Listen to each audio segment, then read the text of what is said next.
अस्सलाम वालेकुम dear student. आज हमने 10th क्लास की जो केमिस्ट्री है इसका चैप्टर नंबर 22 हाइड्रोकार्बन्स का लेक्चर नंबर 3 अल्काइंस को बच्चों आज हम डिस्कस कर रहे हैं। सबसे पहली बात आती है कि व्हाट आर हाइड्रोकार्बन्स। तो हम कहते हैं those compound which consist of hydrogen and carbon. तो ये ऐसे मुरक्कबात होंगे जिनके अंदर सिर्फ कार्बन और हाइड्रोजन पर जो मुश्तमिल होते हैं उन्हें आपने हाइड्रोकार्बन कहते हैं। ये जो अल्काइंस हैं they are also hydrocarbon but they are unsaturated hydrocarbon. ये अनसैचुरेटेड हाइड्रोकार्बन होते हैं। आमतौर पर अनसैचुरेटेड कौन से होंगे? ऐसे बेटा, ऐसे हाइड्रोकार्बन जिसमें कार्बन और कार्बन के दरमियान में या तो डबल बॉन्ड होगा या कार्बन और कार्बन के दरमियान में ट्रिपल बॉन्ड होगा, इसे आपने अनसैचुरेटेड कहते हैं। अगर कार्बन और कार्बन के दरमियान में सिंगल बॉन्ड होगा तो वो सैचुरेटेड हाइड्रोकार्बन होते हैं। तो ये अल्काइंस होते हैं, ये अनसैचुरेटेड हाइड्रोकार्बन होंगे that contain at least one carbon carbon triple bond. इनके कहीं ना कहीं कार्बन और कार्बन के दरमियान में ट्रिपल बॉन्ड होगा। इसको आप ऐसे लिख सकते हैं। अब हमारे पास जो अल्काइन का सिंपलेस्ट मेंबर है वो इथाइन है। तो इसको हम कैसे लिखेंगे? ये HC है, ये कार्बन कार्बन के दरमियान में ट्रिपल बॉन्ड होगा, यहाँ पे H है, तो इसे हम क्या कहते हैं? ये इथाइन है, इथाइन। यानी ये सिंपलेस्ट आपके पास क्या होगा? अल्काइंस आ जाते हैं। अब इनका जर्नल फार्मूला क्या होगा? ये आपके पास इसका जर्नल फार्मूला होगा CN होगा। H क्या लिखेंगे? 2N-2। क्योंकि ये जो मुरक्कबात हैं ये सिर्फ कार्बन और हाइड्रोजन पर मुश्तमिल होंगे, इसमें ऑक्सीजन, नाइट्रोजन, क्लोरीन, फ्लोरीन कुछ नहीं होगा, इसलिए आप इन्हें हाइड्रोकार्बन्स कहते हैं। अब यहाँ पे देखें, अगर ये कार्बन 2 होंगे तो हाइड्रोजन क्या होगा? What is an? एन क्या चीज होती है? ये नंबर ऑफ कार्बन है। कार्बन की तादाद को एन ज़ाहिर करते हैं। N is a number of carbon. कितने कार्बन है? अगर 2 कार्बन है तो हाइड्रोजन कितने हो जाएंगे? तो 2 लिखोगे, इस एन की जगह पे 2 आ जाएगा, जरब का आएगा -2 है, तो ये कार्बन तो 2 ही है, हाइड्रोजन कितने हो जाएंगे? 2 और 2 4, 4 में से 2 निकालेंगे, 4 में से 2 गया, बाकी क्या बच गया बेटा? 2, तो ये 2 बच जाएंगे, C2H2 हो जाएगा। इसे आपने एसिटाइलिन या इथाइन कहते हैं। अगर बेटा इस कार्बन में कार्बन की तादाद 3 हो तो हाइड्रोजन कितने हो जाएंगे? 3 दूने 6, 6 में से 2 गया और बाकी क्या बच गया? ये क्या आपके पास क्या होगा? 3 दूने 6, 6 में से 2 गया, बाकी क्या बचेगा बेटा? 4, ये 4 बचेगा। अब इसी तरीके से अगर ये 4 हो गया फिर आपके पास कितना होगा? तो यहाँ पे आप 4, 4 दूने 8, 8 में से 2 गया, बाकी क्या बच गया? 6, 6, 6। तो इस तरीके से इसे आप कहेंगे प्रोपाइन, इसे आप क्या कहेंगे? ब्यूटाइन। तो ये सारे के सारे क्या होंगे? ये अनसैचुरेटेड हाइड्रोकार्बन्स होते हैं। अब आपने अल्काइंस को नेम कैसे देना है, इसका नाम कैसे रखना है? तो अलाइक अल्कीन्स, जैसे आपने अल्कीन्स की नामनकेशन करते थे कि कार्बन की लंबी से लंबी चेन चुनते हैं, और इसी तरीके से अल्काइंस के अंदर भी बेटा also name by counting the number of carbon atom present in the longest chain that contain carbon carbon triple bond. आपने इसकी लंबी से लंबी चेन चुननी है। फॉर एग्जांपल देखें, जैसे ये आपके पास एक चेन है, CH3 है, ये CH2 है, ये बेटा CH2 कर दें, इधर भी, इधर C ट्रिपल बॉन्ड, ये CH कर दें। ये कार्बन की लंबी से लंबी एक चेन बन गई है। अब इसमें टोटल कार्बन कितने हैं? 5, 1 2 3 4 5। अब ये 5 कार्बन है। अब आपने नंबरिंग कहां से करेंगे? नंबरिंग इधर से करेंगे? नहीं, नंबरिंग आपने वहां से स्टार्ट करनी है जो आपके पास ट्रिपल बॉन्ड को कम से कम नंबर दे रहा हो। तो ट्रिपल बॉन्ड में आप पहला कार्बन जो है ये इधर लिखेंगे ट्रिपल बॉन्ड के साथ, इसने इसे कम से कम नंबर दिया, फिर 2 है, फिर ये 3 है बच्चों, फिर ये 4 है, फिर ये क्या होगा? 5। अब आपने बताना है इसका रूट नेम, टोटल ये कितने कार्बन है? तो आपने बता दिया पेंट, ये 5 कार्बन है, 5 पेंट है।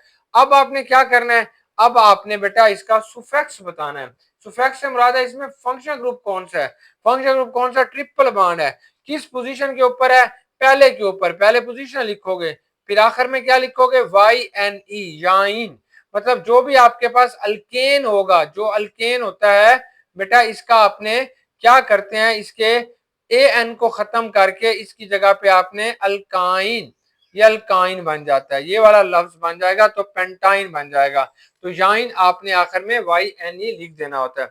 अब कुछ हम इसकी एग्जांपल्स लिखते हैं नॉमेनक्लेचर वाली, तो फिर आपको कुछ समझ आएगा। तो बेटा ये आपने पहला पहला कंपाउंड लिखते हैं, ये वाला, ठीक है, इसका जो नाम होता है इसे आप कहते हैं इथाइन।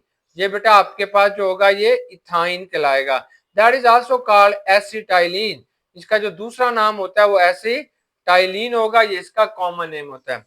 अगर आपने इसमें 3 कार्बन कर दें, जैसे ये CH3 है, ये C है, ये ट्रिपल बॉन्ड है, ये CH है, इसको आप क्या कहेंगे? प्रोपाइन। इसको बेटा आपने प्रोपाइन कहते हैं।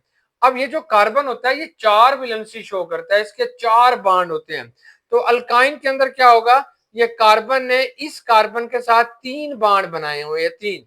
चौथा बॉन्ड इस कार्बन का किधर है, वो ये है। इस तरीके से इस कार्बन के बेटा आपके पास कितने बॉन्ड है, 4। 3 बॉन्ड जो है कार्बन कार्बन ने आपस में बनाए हैं। चौथा बॉन्ड जो है इस कार्बन ने इस हाइड्रोजन के साथ बनाया है। इस कार्बन के 4 बॉन्ड कैसे होंगे, 3 इसने बेटा इस कार्बन के साथ बनाया है और चौथा बॉन्ड जो होता है वो इसने इस कार्बन के साथ बनाया हुआ है। इस तरीके से इसके भी 4 पूरे हो जाएंगे, 3 ये, एक ये, 4। अब इसके इसके 3 हाइड्रोजन के साथ है, एक कार्बन के साथ है, तो इसके भी बेटा 4 बॉन्ड पूरे हो जाएंगे। तो इसे आप क्या कहेंगे, प्रोपाइन। अब और देखें, ये आपके पास CH3 होगा, ये बेटा C है, यहाँ पे आपने ट्रिपल बॉन्ड है, फिर यहाँ पे C आएगा, फिर बेटा यहाँ पे क्या होगा, ये CH2 है फॉर एग्जांपल, ये CH3 है। चले यहाँ पे आपने क्या लगा दिया, CH3 लगा दिया। अब आप सोच रहे होंगे कि भाई इन 2 कार्बन के साथ मैंने हाइड्रोजन क्यों नहीं लगाया। तो बच्चों इस कार्बन के 4 बॉन्ड पूरे हो गए, कैसे, 3 ये लकीरें हैं, 1 2 3 बॉन्ड ये है, चौथा इस कार्बन का ये बॉन्ड है। इसको देखो तो इसका एक बॉन्ड ये है, 3 ये है, 4। तो दोनों कार्बन जो होते हैं मैक्सिमम 4 बॉन्ड बना सकते हैं। तो ये 4 बॉन्ड इस कार्बन के मौजूद हैं, इसलिए बेटा हमने इसके साथ H नहीं लगाया, वो 5 हो जाएंगे तो गलत हो जाएगा। अब इसकी आपने नंबरिंग कहां से स्टार्ट करनी है, चाहे इधर से करें चाहे इधर से। ट्रिपल बॉन्ड जिस कार्बन के साथ लगा हुआ है वो दूसरे नंबर पे आ रहा है, ये 1 है, ये 2 है, ये 3 है, ये क्या होगा बेटा 4। अब इसमें टोटल कार्बन कितने हैं, 4। तो आप क्या लिखेंगे, ब्यूट। आगे क्या लिखेंगे, थोड़ी सी लाइन डालेंगे। अब पोजीशन लिखोगे किसकी, सुफिक्स की। डबल बॉन्ड किधर लगा हुआ है, दूसरे कार्बन के साथ, तो क्या लिखोगे, याइन, यानी ब्यूट टू याइन, यानी कि यहाँ पे ट्रिपल बॉन्ड आ गया है। अब बच्चों आपने क्या करना है, अब हम इसको पहले कार्बन के साथ लगाते हैं, ये CH2 होगा, बल्कि CH होगा, और यहाँ पे आपने क्या लगाना है, ट्रिपल बॉन्ड, फिर ये C होगा, फिर आगे CH2 होगा, फिर बेटा ये CH3 होगा। अब ये ट्रिपल बॉन्ड कहाँ पे है, पहले कार्बन के साथ है, तो अब आप इसे क्या कहेंगे, वही वाला ब्यूट लिखेंगे, आगे 1 लिखेंगे, फिर बेटा आपने याइन लिख देंगे। तो ये आपके पास क्या हो गया, ये ब्यूट 1 याइन। तो इस तरीके से ये अल्काइंस की बेटा नॉमेनक्लेचर हो जाएगी। अगर इसके अंदर 5 कार्बन होंगे तो ये जो डबल बॉन्ड है या ये जो ट्रिपल बॉन्ड है, तो ये बेटा आपके पास अगर दूसरे कार्बन पे आ गया, जैसे ये है, तो इसे आप कहेंगे पेंट लिखेंगे, आगे क्या लिखेंगे, लकीर डालेंगे 2, आगे क्या करेंगे बेटा, याइन कर देंगे। अब इथाइन के यूजेस, ये जो इथाइन होती है इसको आप कहाँ कहाँ इस्तेमाल करते हैं, इसके क्या यूजेस हैं। तो इथाइन जो होती है ये बेटा बहुत ज्यादा हाई टेम्परेचर पे जलती है। तो इथाइन जो होती है इसका एक कॉमन नेम जो इथाइन का होता है वो एसिटाइलिन होता है, एसिटाइलिन। ये जो एसिटाइलिन गैस होती है ये गैसीय स्टेट के अंदर पाई जाएगी। Acetylene gas can be use for welding, इसे आमतौर पर बेटा वेल्डिंग एंड कटिंग पर्पस के लिए यूज करते हैं। किसी भी धात को, किसी मेटल को वेल्ड करना हो या कट करना हो तो कटिंग प्रोसेस के अंदर या कटिंग पर्पस के लिए बेटा आप इसे यूज करते हैं। होता क्या है कि जिस सिलेंडर के अंदर आपके पास गैस है, जिस सोर्स के अंदर ये एसिटाइलिन निकल रही है, जिस सोर्स से, वहां उस सोर्स के साथ आप इसे ऑक्सीजन की मौजूदगी में जलाएंगे। ये एसिटाइलिन गैस है, इसको क्या किया, ऑक्सीजन की मौजूदगी में जलाया, तो अब इसका ये बड़ा सारा शोला बनेगा। ये बड़ा सारा जो है वो शोला बनता है, इसे हम कहते हैं ऑक्सी एसिटाइलिन। ये जो फ्लेम बनेगा, ये जो आपके पास शोला बनेगा, इसे हम कहते हैं बेटा oxy acetylene flame, acetylene flame. ये ऑक्सी एसिटाइलिन क्या बेटा, फ्लेम है। ये जो फ्लेम होता है इसके अंदर बहुत तेज हीट होती है, बहुत ज्यादा हीट होती है। अगर किसी चीज को आपने वेल्ड करना है, कोई टूटा हुआ लोहे का कोई टुकड़ा है, किसी भी धात का टुकड़ा है, तो आप उसे पिघला के उस जगह को आप वेल्ड कर सकते हैं, क्योंकि ये किसी चीज को वेल्डिंग पर्पस के लिए यूज करते हैं। अगर बेटा आपने इस लोहे को तोड़ना है तो इस शोले की मदद से आप इस लोहे को यहां से क्या करेंगे, कट करेंगे, आप इसे तोड़ भी सकते हैं। अब ये हमारे पास केमिकल रिएक्शन होगा क्या, तो यहाँ पे आपने 2 मोल जो होते हैं वो एसिटाइलिन गैस के यूज करते हैं। देखें ये एसिटाइलिन गैस है, इसमें 5 मोल जो होते हैं ऑक्सीजन, ऑक्सेसिस जो होते हैं वो ऑक्सीजन आपने यूज करनी है।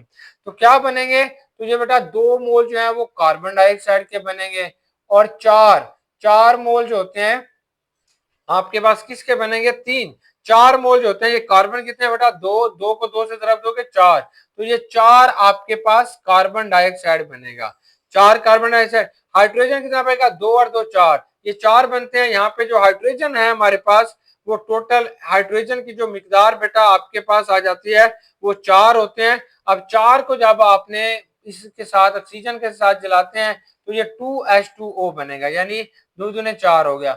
अब बेटा इसके साथ बाकी सब क्या बचेगा, वो हीट बनेगा, हीट, यहाँ पे हीट पैदा होगी। ये जो हीट यहाँ पे पैदा हो रही है, इस हीट को बेटा हम यूज करते हैं फॉर कटिंग पर्पस के लिए, या बेटा इसी हीट को यूज करते हैं फॉर वेल्डिंग पर्पस के लिए। तो एसिटाइलिन जो होती है, ये इसके दो इंपॉर्टेंट यूजेस होते हैं कटिंग और वेल्डिंग पर्पस के लिए।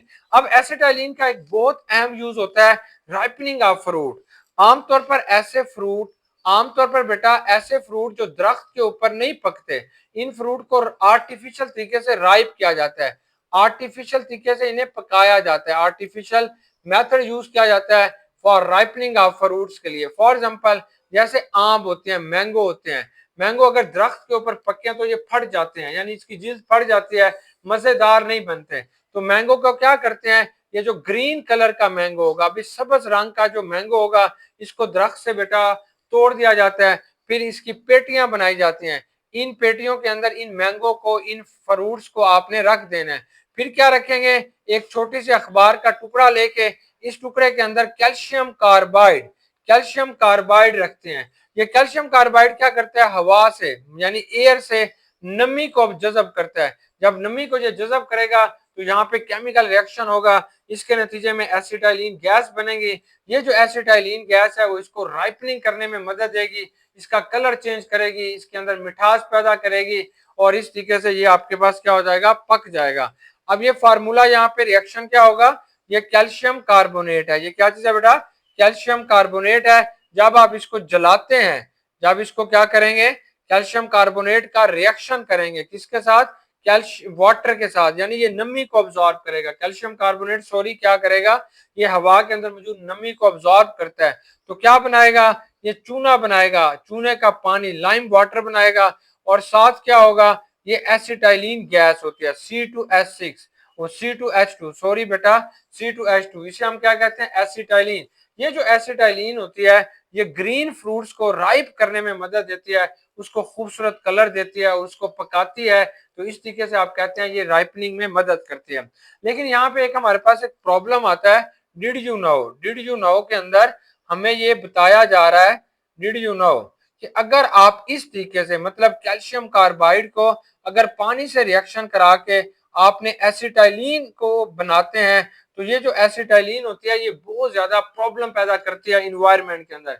क्या करेगी, ये आमतौर पर बेटा वोमिटिंग का सबब बनती है, मतलब उल्टियां आना शुरू हो जाती हैं, वोमिटिंग, किसी कोई अगर इसको सूंघ लेता है या उसके अंदर ये चली जाती है, वो पूरी जो आम की पेटी के अंदर मौजूद है, किसी बच्चे ने उसको वैसे जुबान पे थोड़े से दाने रख लिए तो उसको उल्टियां शुरू हो जाएंगी।